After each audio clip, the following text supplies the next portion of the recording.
Okay. Sanitation, may tips ka ba sa sanitation o Peroxide sa lang pag-maintain ng kalinisan?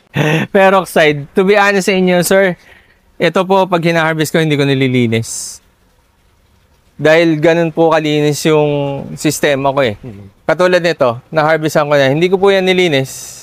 Ganyan pa rin yan. So, tataniman ko siya. Usually po, naglilinis ako ng, pag nakadalawang harvest.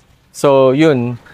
I-sprayan ko na siya and then babad-bad ko ng peroxide hanggang sa matuyo. Yun na yun. Yeah.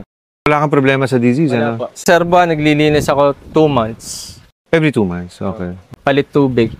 Naglalagay ka ba ng hydrogen peroxide? Yes, sa reserva din po. Naglalagay-lagay Opo, naglalagay-lagay po ako. Okay. Just to share with you, viewers out there, pag naglagay kasi, although wag mong sosobrahan kasi mamamatay yung tanim. Lalong-lalo na pag mahina yung health ng tanim, pag may mga nagbabrown-brown. Meron kasi nagagawa nun eh. Nagbabrown-brown yung ugat, lalagyan ng hydrogen peroxide. Eh pag ganun, mahina ang kalusugan ng Masyasyak tanim. lalo siya. Di ba? Masyasyak siya. Lalong malalanta, lalong mamamatay.